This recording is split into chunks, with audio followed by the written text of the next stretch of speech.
Am I the butthole for kicking out my stepchild after they bullied my own kid and ruined our family dynamic? Hey Reddit, blending families is never easy. When I 40M married my wife, Lily 38F 5 years ago, I was filled with hope. I had always thought of myself as someone who could handle adversity and make the best out of a situation. I had a 10-year-old son, Jake, who was kind-hearted and a bit of an introvert. My wife, Lily, brought her daughter, Emily, who was 12 at the time, into our new family dynamic.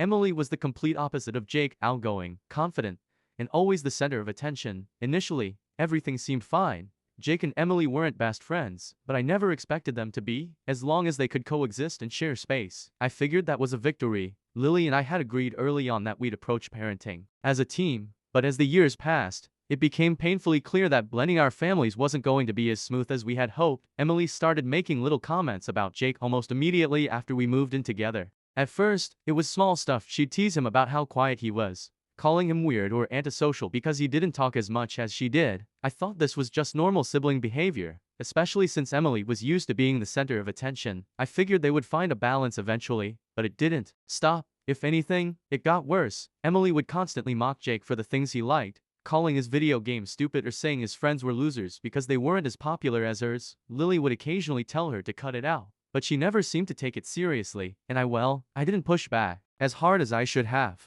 I thought I could manage it, that it was just part of kids growing up.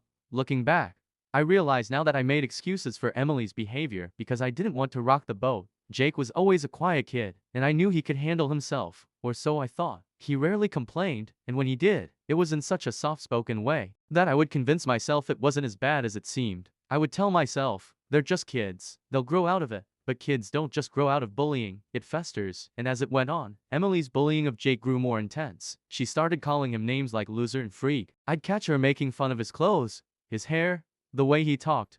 When I tried to talk to Lily about it, she'd brush it off with a laugh. Emily's just being a typical teenager. She'd say, she doesn't mean any harm. I should have pushed harder. I see that now. I should have fought harder for Jake. But at the time, I didn't want to start a fight with Lily. We were newly married, and I thought we'd find a way to make it work. After all, we'd come together because we loved each other, and I believed that love would help us bridge the gaps in our families. But it didn't. And now, here we are. Everything came to a head when Jake came to me one night, clearly upset. He told me Emily had been spreading rumors about him at school, saying that he was a weirdo and a freak and that no one wanted to hang out with him. He said she had even told some of her friends that Jake had a crush on one of them, which had led to some nasty teasing. Jake, my sweet, gentle son, was devastated. He didn't have many friends to begin with, and now the few he had were pulling away because of the rumors Emily had spread. I was furious. I couldn't believe she would do something so cruel to her own stepbrother. I confronted Lily about it, expecting her to be as upset as I was. But instead of getting angry, she defended Emily. She's just a kid, she said. You're blowing this out of proportion. Teenagers do dumb things.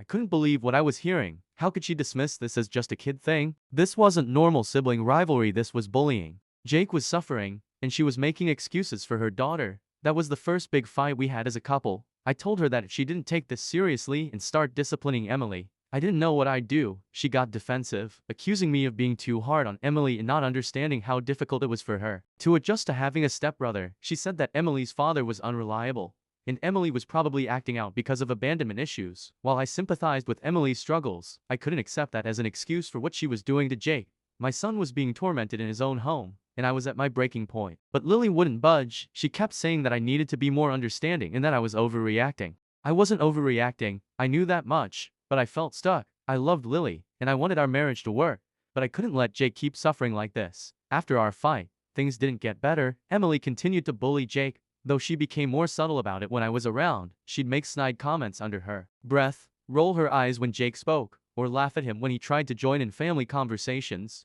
Jake, being the quiet kid he is, withdrew even further. He stopped coming down for family dinners. He spent all his time in his room, only leaving for school or to grab food. He barely spoke to me, and when he did, I could see how broken he was. It was like he'd given up on ever finding peace at home.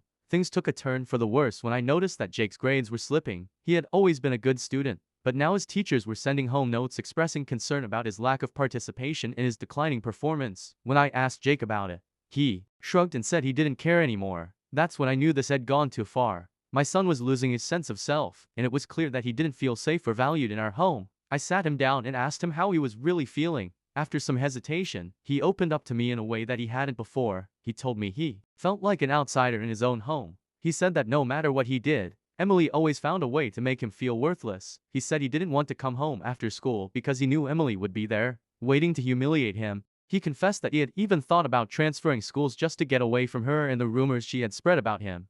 Hearing my son say those words crushed me. I had tried to protect him, but I had failed. I had let this go on for too long, hoping things would get better, but they hadn't. They had only gotten worse. That night, I made a decision. I told Jake that he didn't have to stay in this toxic environment any longer. I arranged for him to stay with my parents for a while, just to give him some space and peace. When I told Lily about it, she was upset, but she didn't fight me on it. I think she realized how bad things had gotten, even if she wasn't ready to fully admit it. Jake left the next day, and the house felt emptier than I ever imagined it could. I missed him terribly, but I knew it was the right thing to do. He needed space to heal, and I needed time to figure out how to fix the mess that had become our family. After Jake left, I hoped that things would calm down. I thought that maybe, without Jake around, Emily might realize how much she had hurt him.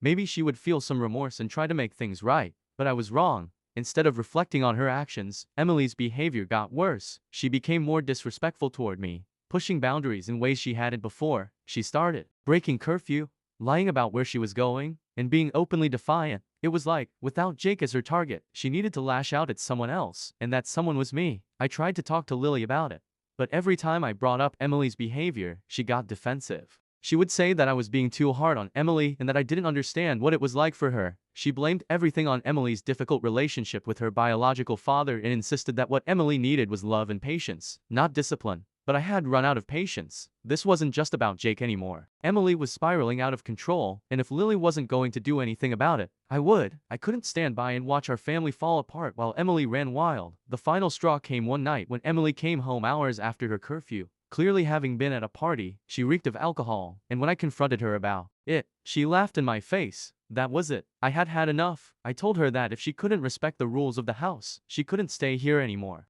I told her she needed to go stay with her father for a while until she learned to respect boundaries. I knew her father wasn't the most reliable person, but at this point, I didn't care. I couldn't keep enabling her behavior, and I wasn't going to let her destroy what little was left of our family. Emily was furious. She screamed at me, calling me every name under the sun. She said I was a terrible stepfather and that I had no right to tell her what to do. She stormed off to her room, slamming the door behind her. The next morning, Emily packed her things and left to stay with her father. She didn't say goodbye, and I didn't expect her to. Lily was devastated. She blamed me for driving Emily away and accused me of being heartless. She said I had destroyed our family by kicking out her daughter, and now she didn't know if she could ever forgive me. I tried to explain that I wasn't doing this to hurt Emily or her. I was doing it because I couldn't let this toxic dynamic continue. I couldn't let Jake come home to the same environment that had broken him in the first place. But Lily wasn't having it. She said I had crossed a line, and now she didn't know if our marriage could survive. Now, here I am. Jake is still staying with my parents, and Emily refuses to come back home. My marriage is hanging by a thread, and I'm left wondering if I made the right choice. I know I had to protect my son, but in doing so, I may have destroyed my marriage and alienated my stepdaughter. I'm at a loss. I don't know what to do. All I wanted was to give my son a safe home. But now I feel like I've lost everything in the process. Am I the butthole for kicking out my stepchild after they bullied my own kid and ruined our family dynamic? Update. I've had a lot of time to reflect on everything since Emily left. The house is quieter now, but it's not the peaceful quiet I had hoped for. It's an emptiness that gnaws at me. I miss Jake more than I can put into words, and the distance between Lily and me has only grown. We hardly speak anymore, and when we do, it's tense, filled with unspoken accusations and unresolved anger. Lily spends most of her time locked in our bedroom, either crying or on the phone with Emily. I've overheard her telling Emily that I was wrong to send her away, that I was being unfair and overreacting. She hasn't said those words to my face, but I can feel them hanging in the air between us. Jake has been doing better since he's been staying with my parents. They've been keeping him busy, and he started talking to a therapist, which I think is helping. He still doesn't want to come home, though, and I can't blame him. Even without Emily here, the house feels broken. I've suggested family counseling to Lily, but she's been resistant. She says there's no point if I'm not willing to apologize to Emily and bring her back home.